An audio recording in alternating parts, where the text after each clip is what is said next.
Hi guys, hi everyone. Welcome to our podcast Blood, Sweat and Beers by SportsKhabri. Welcome to the latest episode. Here today we have with us Rahul Saha, Anshuman, Rahul Naresh and Ali Kazi. And guys, the first game week is over. How was the return of the Premier League for you guys? For me, it was very disturbing and disastrous being a United fan. So all my thoughts were completely focused on United initially, and even after that, I'm focused on them what they'll be doing to bring to counter the problems they have. And apart from that, Well, I'm yeah, carry on. No, I think I shouldn't have started with you, Ali, because with a lot of difficulty, I'd come with some high spirits. I thought I'll keep myself pumped for the podcast. और पहला जवाब तू दे रहा है और तू United के बारे में बात कर रहा You है. know, I told you in when the your last heart is podcast. when your heart is heavy with the grief, you can't You just can't do get out anything, from bro. that. I feel you. I feel you. And I know I can see at Anshuman's face also, no matter how Especially practical. one more thing again, what happened after the match, the way they got linked with Arnautovic or Rabi or people like them. I mean, Just what is just just just happening is disastrous. just completely In unbelievable. shambles.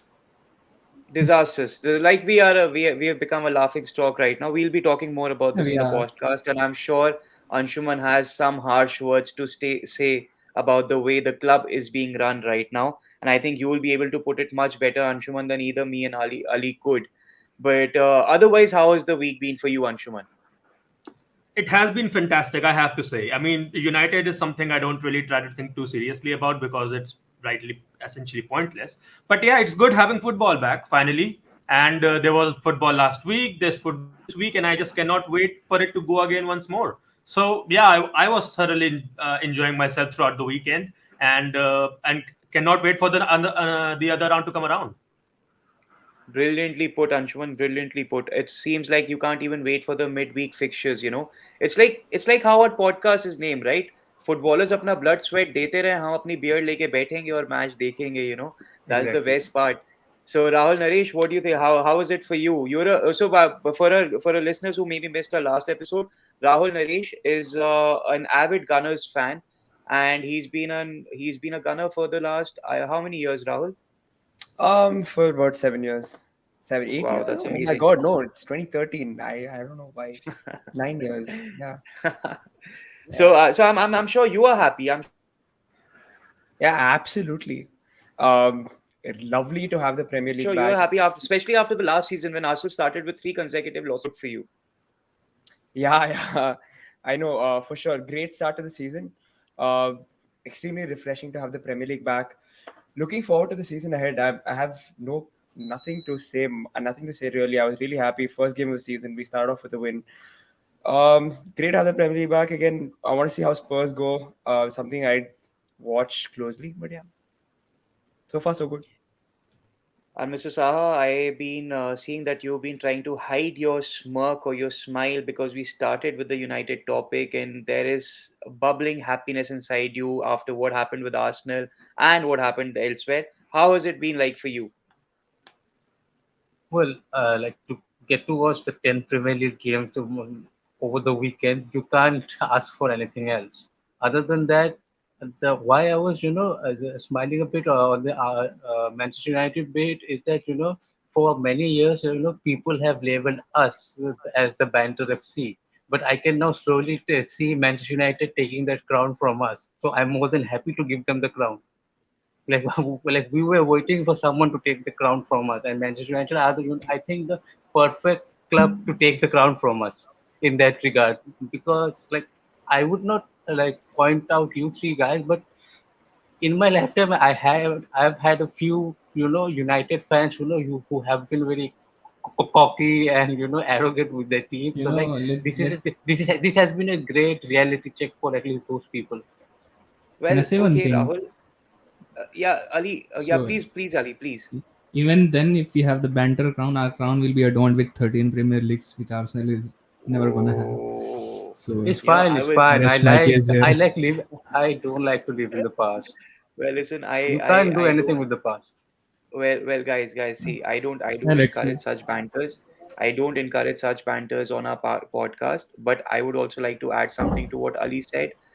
we are used to taking your crown, okay, multiple times. So we don't mind taking this crown for one season. We'll give it back next season.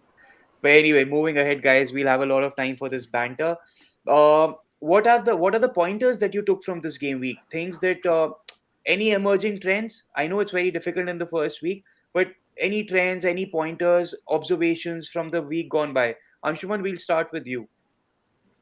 Well, essentially, I think first game of the season, it's too early to have any kind of long-term inferences. But there was few interesting things.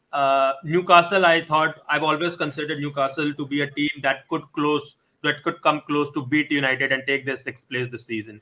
And they looked exciting. They looked defensively solid, as Rahul said in the last podcast when you guys were discussing FPL.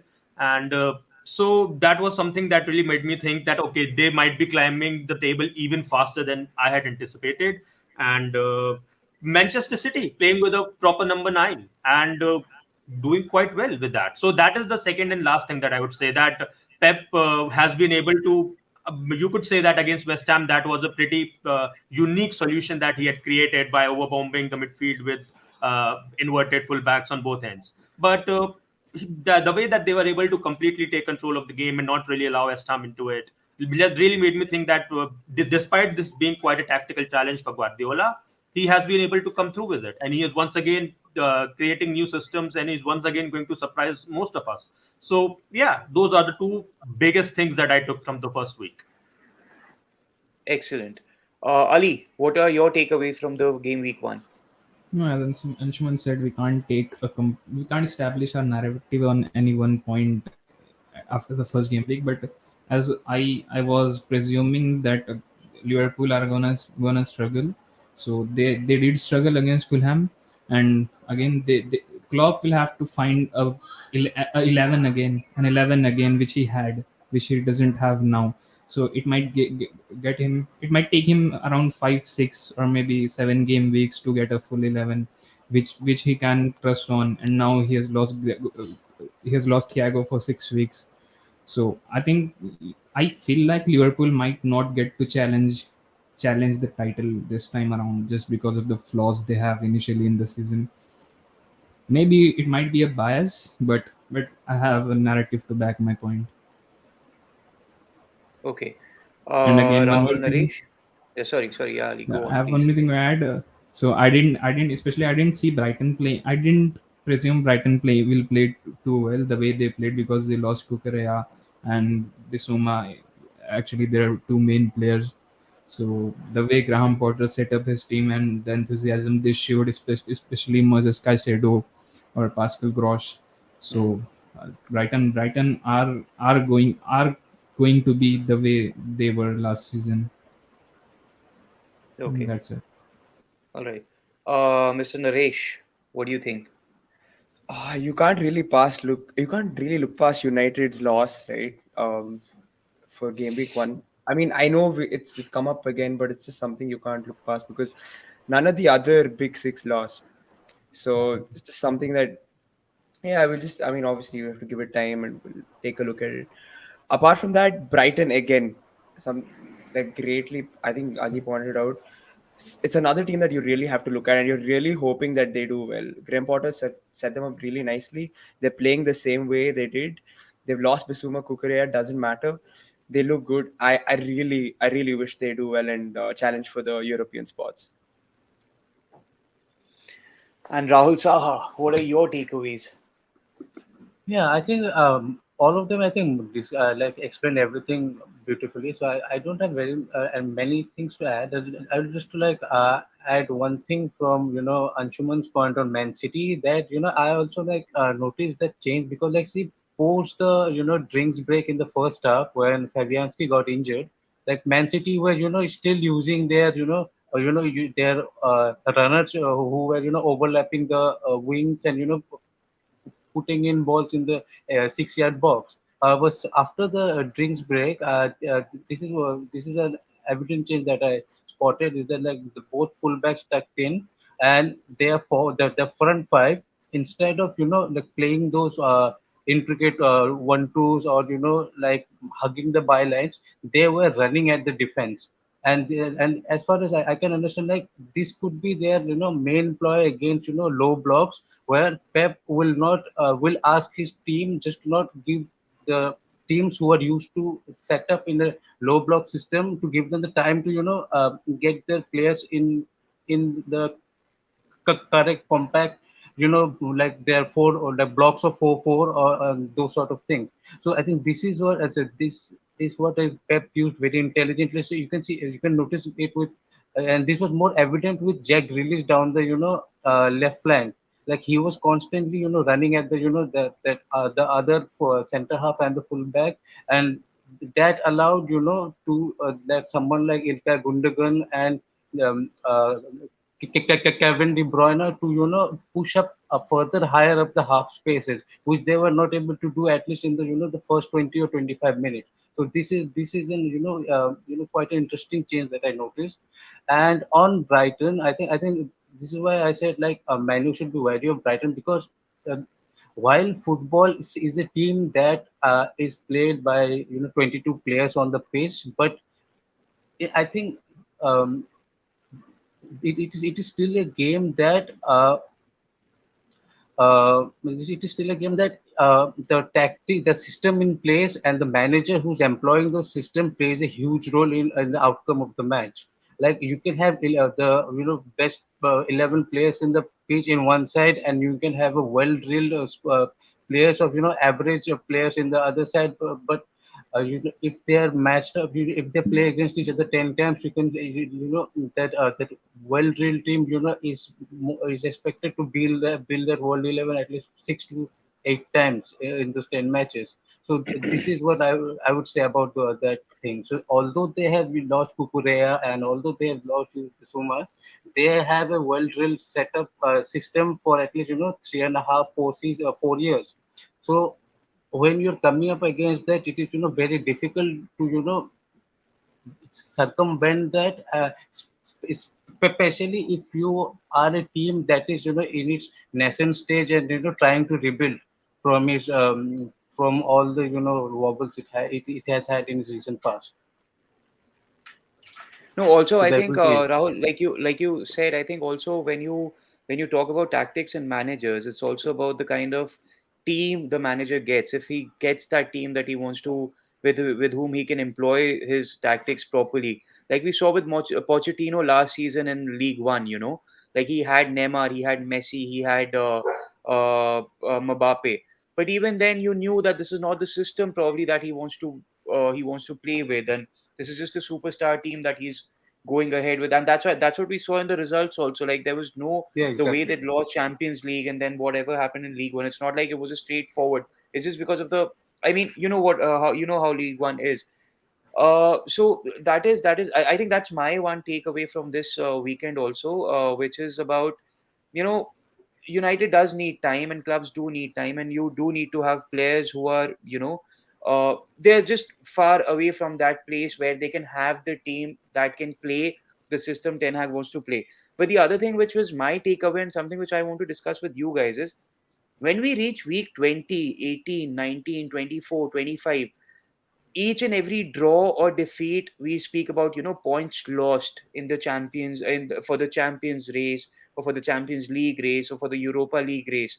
But here we saw, like Rahul Naresh said, none of the top 6 lost, which is true. But seeing the Premier League for the past 2 3 seasons, where we see it's been a two-horse race, you know. And when it comes to Liverpool and City, these fights have been decided on 1 point, 99 points, 98 points. This has been the difference between them. Don't you think this is a race which starts from game week 1? So isn't for Liverpool, these are not 1 point gained because it's just because it's the game week 1. They have already lost 2 points. They are 2 points behind a City team who are known for going off runs of 25 victories, 26 victories, 20 victories. So what do you feel about that? Is the title race well and truly already on? Yes, yes. I think Liverpool were meant to defeat Fulham because they just came up after relegation, and then the first match they had to play was against Liverpool. So the kind of fixtures City have, 5 6 fixtures, they might get at least maybe they can get probably 18 points from them. and Liverpool losing one more game or drawing one more game, then they'll have to lag behind 4 or maybe 6 points, 5 points like this. So it will come at the end of the season. It will have a huge impact on them. It can have.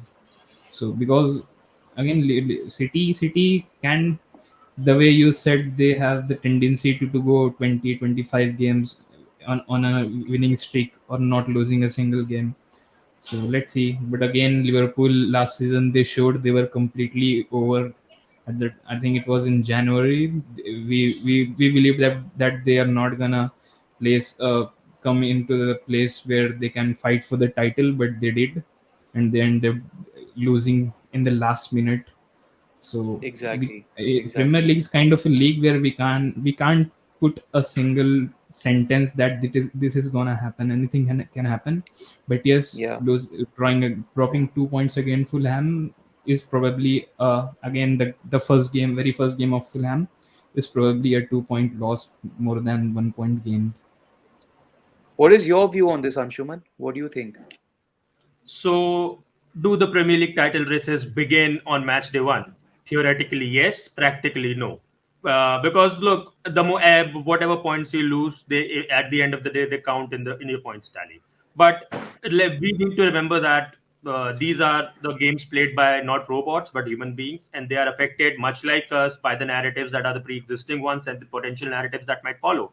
And they enter the season with a certain mindset, and that mindset changes quite naturally, as is born for human beings as the season progresses. So saying that from match day one the title it becomes a title race, I think it is absurd. And theoretically, obviously, that is true, but I think from practical point of view it makes zero sense. So the problem with City and Liverpool, both of them have, is that the standards that they have set for themselves is so high that they probably have to have the mindset that they cannot afford to lose matches on the first day, because even last season Liverpool lost the title despite having 90 plus points 2 seasons ago as well. That was the case when they went up to 97 points and still did not win the league. So they have had that experience, so they will look at it in this way, that okay, these are 2 points lost. But having said that, if early season performances were the predetermined the determining factor in who is going to win the league, then Manchester City would not have won the title for the last 2 seasons, because lest we forget, they lost the first game of the last season to Tottenham Hotspur, Nuno Espirito Santos, or Tottenham Hotspur no less. So Yeah. they grow into the season. Other teams grow Yeah. into the season in their own regard as well. So yeah, it's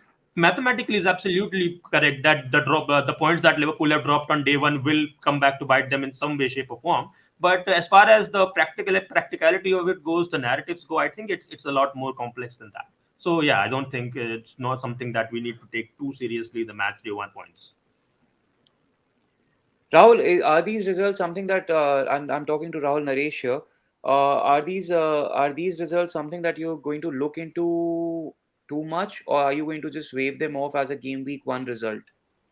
I think, yeah, like Anshuman pointed out, you really have to wave these games off as just the game week 1 points, because teams grow into the season. I saw this with Arsenal last season.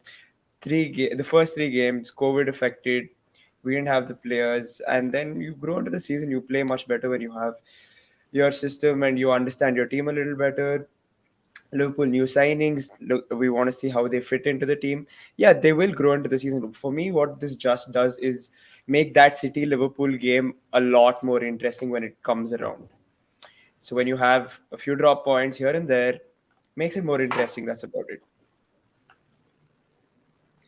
And Rahul, what do you think? Like game week one results, how much do they matter? And also another question which I would like to put to you is, any indication of, after watching the game week one and after watching the matches, not just going by the results, after watching the games, do you still think it's going to be a two-horse race, or you do see a contender coming up this season? I think it is still very early, and the sample size is too small to to to to analyze those things, and to give a correct assessment of that. Because Spurs really look good, so did Arsenal, Man City, Liverpool looked wobbly, and because and just because like Anshuman was talking on that, I wanted to ask him one question, like Anshuman, like, were you surprised with the starting 11 Klopp fielded against Fulham? Like, he fielded the same 11 against Man City a week earlier. Like, couldn't he have, turned, made some changes or, approached it in a different way, given they were facing a newly promoted side this early I was on? slightly surprised because just because I saw both Roberto Firmino and Luis Diaz starting, and I thought when he brought on Luis Diaz in January, I thought that he'll become the player doing the more of the Firmino work off the left, insofar as he'll be the creative player who will be dragging the players out wide, so far as to create more spaces in the center for more direct forwards like Salah and Darwin Nunez. But yeah, I think there was a bit of that Fulham might not turn out to be as challenging opponents that he could anticipate. But alternatively, we can also look back at the previous meetings the Liverpool have had on the opening day of the season. In the last season, they had Leeds. I think the season before they had Norwich. The season before that they had Leeds, and I think the year before that they had Norwich as well. And in all of those occasions, the team that came up made gave a very good account of themselves, despite not winning those games. They gave a very good account of themselves. So Fulham has this in them. They have had very decent performances last season as well. But Liverpool, yes, I was slightly surprised to see Darwin Nunez not starting. I think it was a bit of a gamble on Klopp's part. It did not work out. They dropped 2 points. It happens. It's not that big of a deal. And the main reason why I asked you this is because I felt like there was no need to start both Thiago and Henderson for that game, because I think, because you see, like, Thiago, we all know Thiago, like, in the last 4 or 5 years he hasn't completed a single, like, percent of the matches. The same goes with Henderson. Like, in the last 2 or 3 seasons, he has been injury prone. His acceleration rates have been dropped. His deceleration rates have been dropped. So what I was thinking, that wouldn't it have been better if you had, started with a Darwin Nunes, or either, added either of Curtis Jones or a Harvey Elliott in the midfield and slowly integrate them against this, lower rated team. Although they drew with Liverpool, I think Liverpool handed the game to them in the first half. Like, they were woeful. Like, the Fulham midfield totally dominated them for the first 40 to 45 minutes. Liverpool had no clue. Like, I think, since Klopp came in, this is the worst Liverpool first 45 minutes I've ever seen from his sides. So this is like why I brought this up. I'm pretty sure the sides he played back in 2015-16 were much worse with the likes of Lambert and Yeah, but Yeah, I I was. never saw this better Yeah, half from see, them.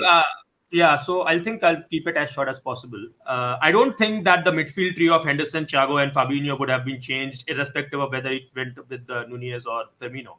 Because I think first game of the season, I don't think he's taking into account the fact that okay, this is a new side, so I can just chuck in the kids along in the starting 11. I think because he was already taking a bit of a gamble with the front three, the kind of stability he required came from the midfield, because Fabinho is going to be your number one with your number six, and when you're playing Henderson in that number eight role, he obviously offers the leadership. He has those tipping in crosses that he's very good at from the half spaces, even when he goes out wide when Trent Alexander-Arnold is arriving that. So he has that role, and the personality that he offers on the pitch. Thiago, as we all know, after the 2019 to 1920 season, he was brought in so to become more of a dictator of Liverpool's tempo, because they were playing too expected football. The tempo of the game had become quite something that the teams had gotten adapted to. So that is something that he needed to change. So that is the first choice midfield he went with. Yes, the injury record means that it's a bit of an issue that Thiago has gone off injured, and now he's going to have a bit of an issue dealing with that midfield situation.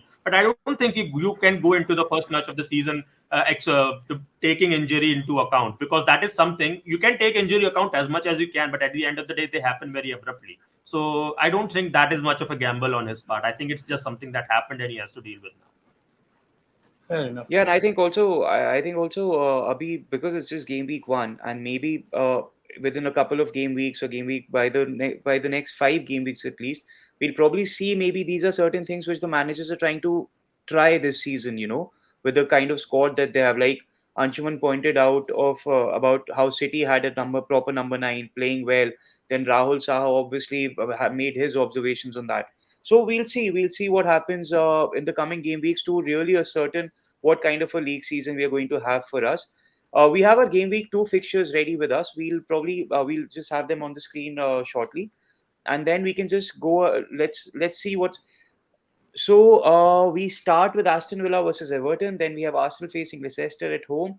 Then we have Brighton versus Newcastle, City versus Bournemouth, Southampton versus Leeds, Wolves versus Fulham, Brentford visit Manchester United visit Brentford, Nottingham Forest versus West Ham, Chelsea versus Spurs, which is my pick for the game of the week, and Liverpool versus Crystal Palace. Guys, what do you think? How do you see this week shaping up and panning out? I'll start with Rahul Naresh. What do you think? What are your predictions for this week, and what do you think is going to happen with this game week? Um, I mean, if we're looking at the top six, I expect Arsenal to beat Leicester at home. Leicester quite open at the back. We have an exciting back front four. Should be winning that game. City should be beating Bournemouth pretty easily. Um, United Brentford is going to be the game that I'll be watching because after the first game week, you want to see how United go away and perform at Brentford. Chelsea Spurs is yet another game that I'll be looking at very closely. I'm not very convinced with what Chelsea are doing at the moment, so it's another game that I keep an eye on. Yeah, and Liverpool definitely need to bounce back against Palace at home. They have Anfield behind them. That I think they were playing at Craven Cottage last week, and something is going to change. They have the Anfield crowd backing them. Should be winning that game. Palace weren't great against Arsenal, so yeah. Ali? Yeah, in game week 2 we have pretty easy picks in some of the matches. So the tougher games would be, I think, Aston Villa and Everton would be a tough one to pick who's gonna win, because both the teams are struggling in their attack these days. Everton have improved in their defense. Last time against Chelsea they were pretty much steady, and now they have Connor Cody. If he's gonna play or not, let's see. And then Arsenal Leicester, with this kind of performances, I think they can be a cakewalk for Arsenal the way they are playing.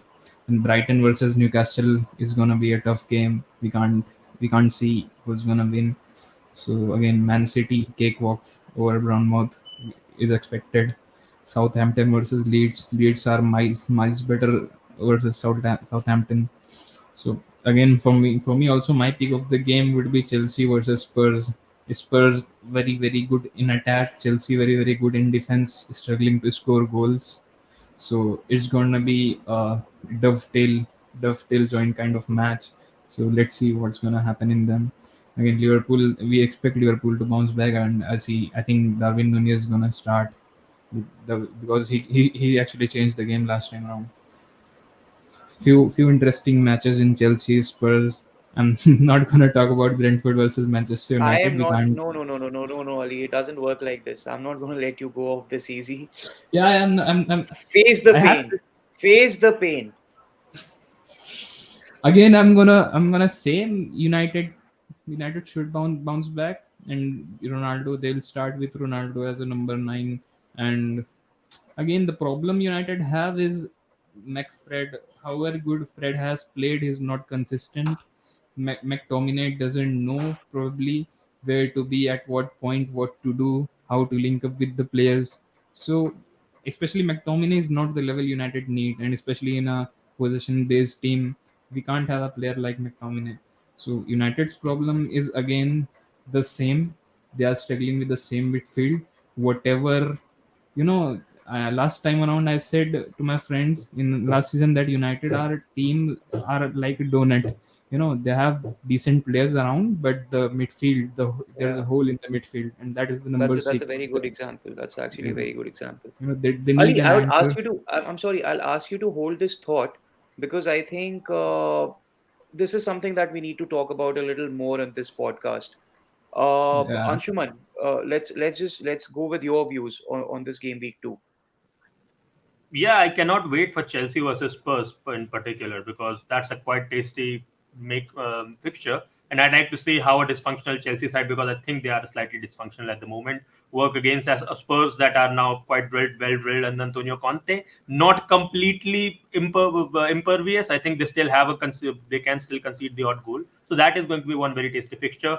Obviously, Aston Villa versus Everton is the Great British Derby right now because the Frank Lampard versus Steven Gerrard, and Steven Gerrard, yeah. neither of them has had a very good start to their respective journeys. And Frank Lampard, nobody's really giving him that much of a chance of sticking around Everton come the end of the season. Steven Gerrard, despite all the good work he did up at Rangers, and despite all the good players that he's getting right now, I think he still needs to start producing results quite soon. Arsenal and Leicester, even though Leicester have some sort of the rigidity that the kind of strength that Rodgers sides have in their prime, I think they are on the way down. And I think Arsenal should be the likelier winner in that. Brighton versus Newcastle, again, a very fantastic fixture as far as the mid-table clashes go, because Graham Potter and Eddie Howe, I think, is looking much more exciting with this team that I would have anticipated. So that is, again, a very exciting battle because Brighton played quite well. They have a game plan and they know how to play it. So do Newcastle, so that will be some fixture.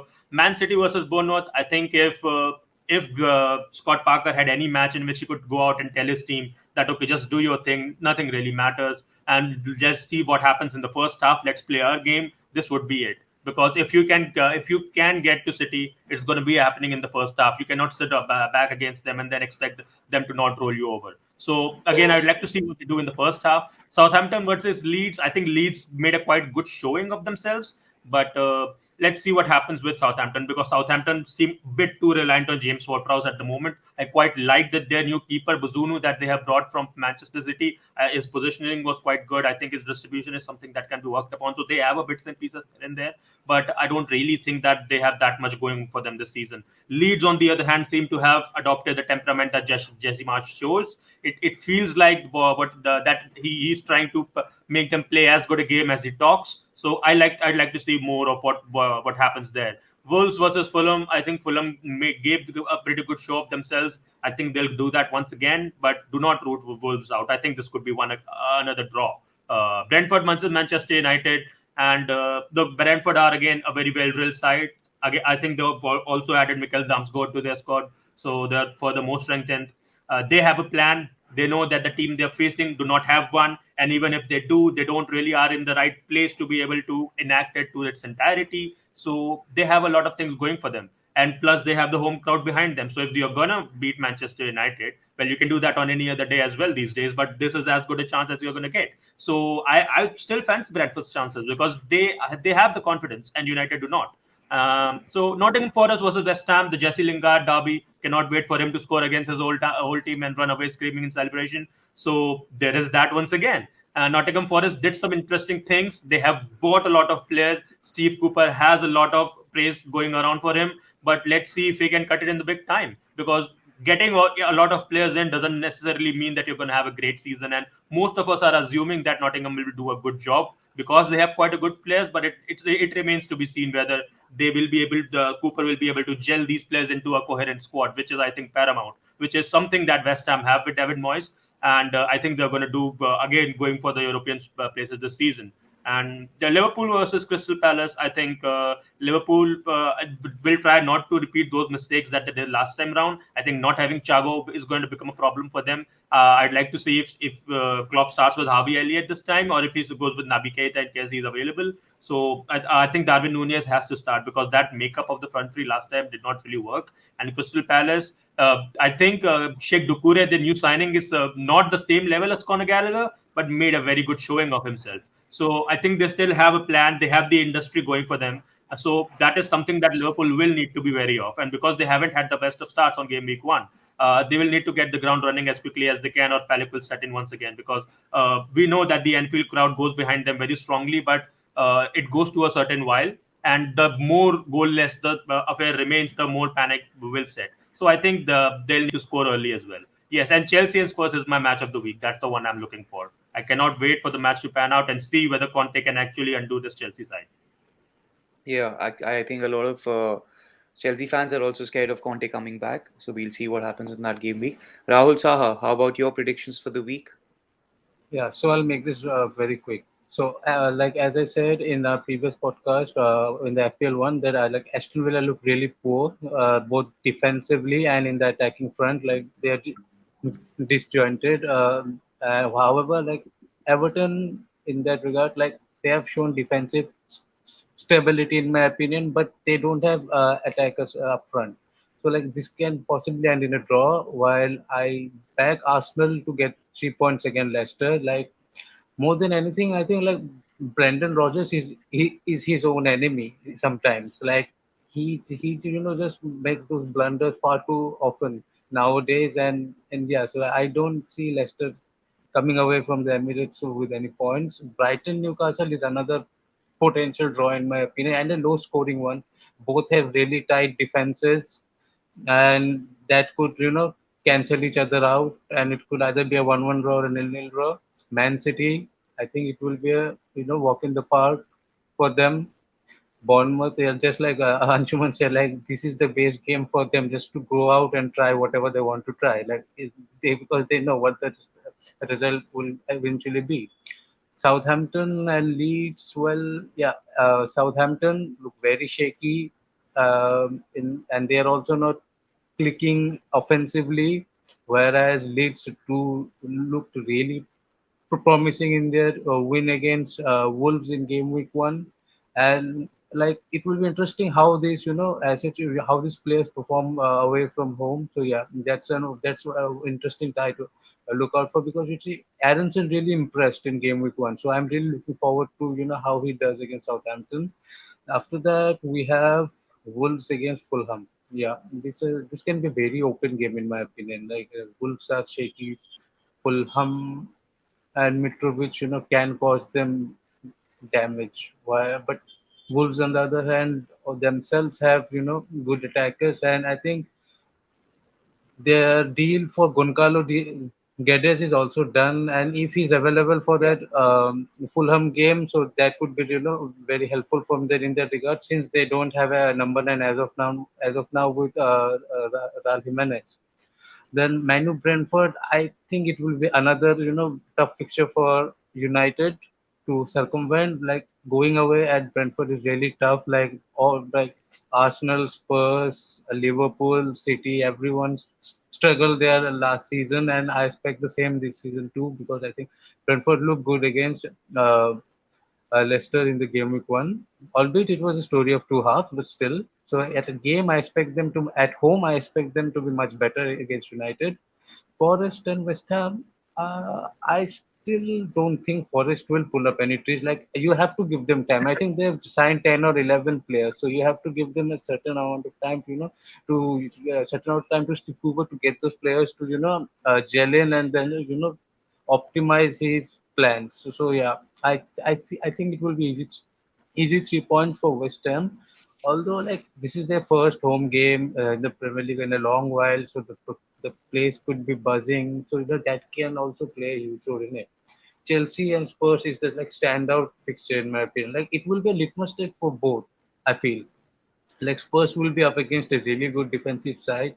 Although yeah, like Lajman said that Chelsea could concede goals, but I think like Tuchel will be wary of that as well. And in my opinion, he would instead of going gung ho and surrendering the game to Conte and Spurs, he would like to keep his cards close to his chest and ride the wave initially, and gradually might ask his team to gradually grow into the game. So I I really don't know how to predict this one. It can go any of the three way. Like if Chelsea can nick a win, I think Spurs are the more likely favorites to win the game, and a draw is also possible for this game. And the final fixture, Liverpool versus Crystal Palace. I think it will be tough for Liverpool, especially after that first game week 1 draw, and more so because they have lost Thiago. So like it will be a blow mentally as well. So it will be interesting to see how they bounce back. Which like I expect them to get a comfortable 2-0 victory. Listen. So yeah, these are my predictions for game week 2. You guys brought out some amazing matchups also for this week, which maybe our casual listeners and casual fans might have missed out on. But like our experts pointed out, there are some interesting matchups. There is Frank Lampard versus Steven Gerrard. There is Scott Parker versus Pep Guardiola. If you guys remember last season, Guardiola was really praising Scott Parker. So this is something more interesting. This is going to be Guardiola interesting. praises everyone though. That's his Yeah, that's his. That's He that's praises that's everyone true. for that's Seven. that's Yeah. that's absolutely true. That's his strategy. He just but he name took Scott Parker last season. Let's see what happens. Christian Eriksen goes back to Brentford after his 6 month successful season. Jesse Lingard 2 seasons back had an amazing loan at West Ham. It for me it resuscitated his career back. He got into the England team. He's going back there. Then Antonio Conte's return to Chelsea is something every one of us is looking forward to. Now I'll just come back to the. I'll come Tielemans to the. comes to Arsenal. Sorry. Yuri Tielemans visits Arsenal ahead of his, Oh yes, yes. Ahead talked of a about move. probable Yeah, transfer. So this is yeah. exactly what I was coming to, Rahul. And I'm going to just combine two topics here before we sign off. Ali, you were mentioning something about the United midfield, and how like I think it was very apt when you called it a donut. It's a very good example. This is a question which I want to put across to you guys because obviously the story coming out of game week 1 is United losing to Brighton at home. New manager, apparently new energy, new spirit, pre-season gone well, and it all comes crashing down. Suddenly, the Frankie de Jong saga, it seems to be going in the opposite direction. It seems like all the cards that United were holding are falling down. Why is it happening? What is going wrong with this club? Why can't they fix one simple problem? What is going on here? Like, I fail to understand this. So this is something which I want to put across to you guys, with which I also want to know from you, besides the transfers that maybe United need, maybe not the panic transfer, what are the transfers that you guys are looking forward to in the next coming days? Because it's just 3 weeks, 3 weeks to go now, guys. So Rahul, Naresh, I'll start with you. What do you think? What is your opinion on this thing?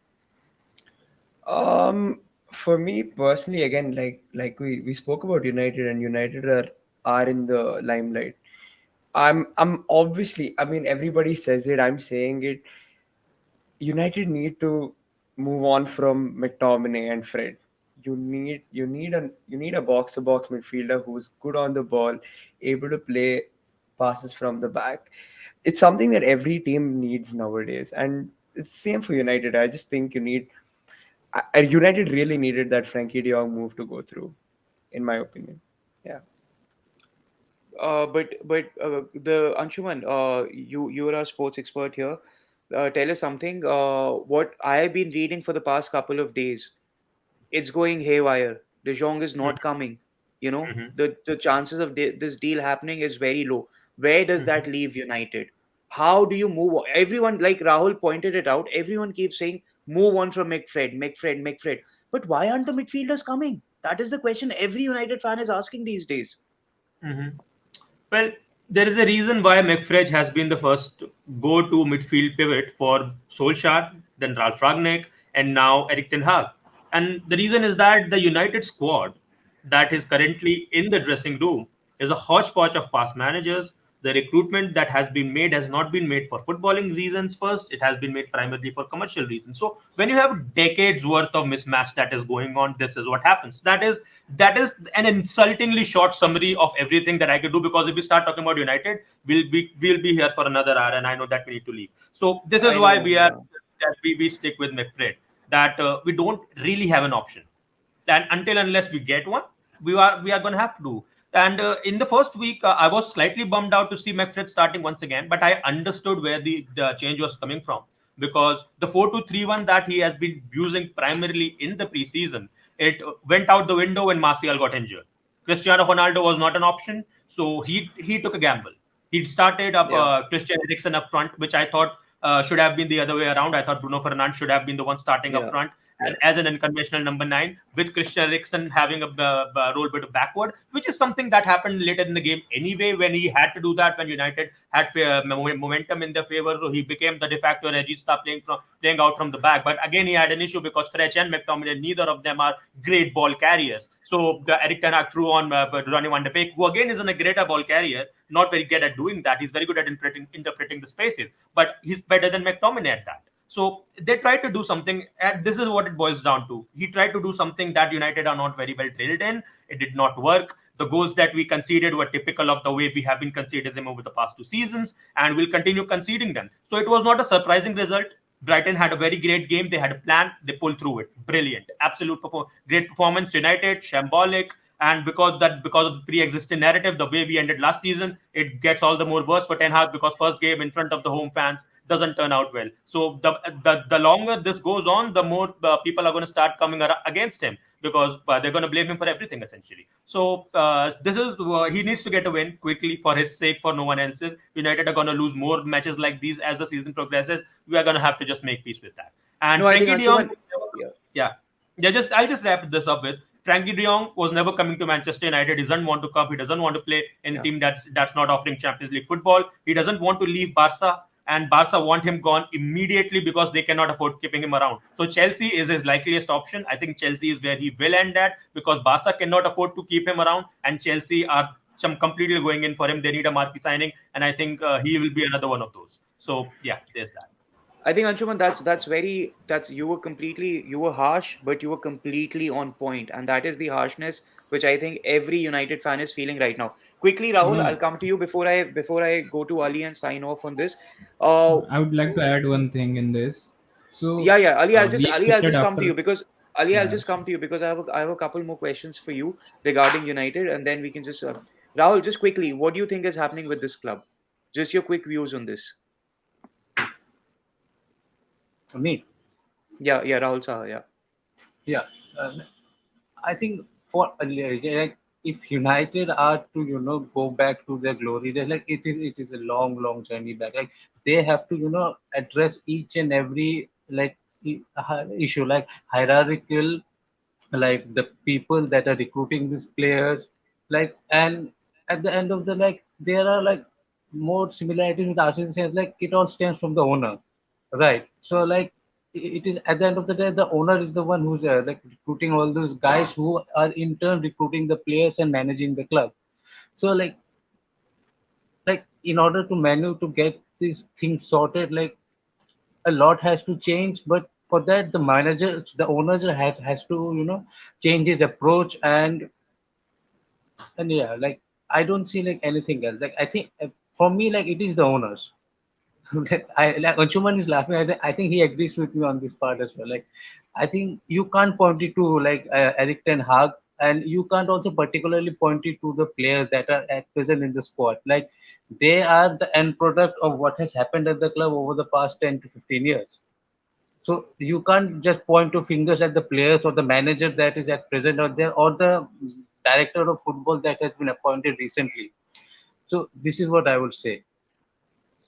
That's quite rightly put. So Ali, we'll have your final words on this, and you're adding on something also. And one more question, which I'll just ask you very quickly.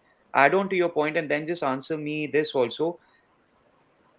Sorry, I was just about to say something really bad. Remove McTominay and Fred. Why can't we just go with the James Garner or someone? There are so many players coming out of the academy. Why aren't they getting a chance over a person who everyone wants to see leave? and again going into the first game of the season, you are not, any manager is not gonna put a youngster into the team and bet on him. If there is a chance, if he doesn't perform, what will happen to to him mentally? So James Garner hasn't played much, and the others we have is Charlie Savage and Zidane Iqbal, who have just played 2 3 4 minutes for us professionally. I don't i i think because we lack options. If Ronaldo would have been the choice to start, Eriksen would have been the other eight along with Fred maybe or McTominay. So that was one of the problems they faced. But one thing I would like to add on to Anshuman, the strategy of transfers at United is in complete shambles right now. So you might have seen the report that Frankie de Jong is United's plan A, B, and C. When you say plan A, B, and C, you mean that it is done. That's what you mean. That 99% things have been done. And at that time, when they were leaking out to the media that he is their plan A, B, and C, he was not agreeing to come to United just because of UCL football. So when you don't have a backup option for a position which has been haunting you for like 4 or 5 seasons now, so what can you expect, what a manager can expect? This is not called backing a manager, you know. So this is a huge problem for them. Now they are going into panic signings like Rabiot. So Sergei Milinkovic Savic is linked. I know how why Anshuman is laughing. You know, I Rabiot know. is a Yeah. bit stylish McTamino. I'm getting hard on it, but he's a bit. He couldn't do it in Serie A, and we are expecting Really him to insulting for do it. by the way, I just want to say that. Yeah, yes. I couldn't I hear you, just want to Anshuman. say You that said that's something. very insulting for McTominay. Say what you will, at least he puts it out on the pitch. At least he puts the effort in, Yeah, and yeah, that's yeah, that's what I was going to say. McTominay has a mentality of a proper player. That's true. What he lacks is the technical ability. On the other side, Rabiot has qualities, but mentally he is very weak on the field. And plus the his mother, what she has been doing at PSG or at Juventus, and what she has been doing in the stands with other players as parents. I mean, we can't afford to have that negative vibe in the dressing room again. You know, that's the first thing we have to sort. So I don't know why they went to a Rabiot. We have Milinkovic Savic is a good option, but again, he has all his career he has played as a eight who has the option to roam around in the final third of the midfield. You know, he always plays with a partnering number six, like in Lucas Leiva or anyone else. Again, if we recruit Savage and Rabiot, who will be the six is again gonna be the question. Mhm. Exactly, Just to Ali. sum it up. Yeah,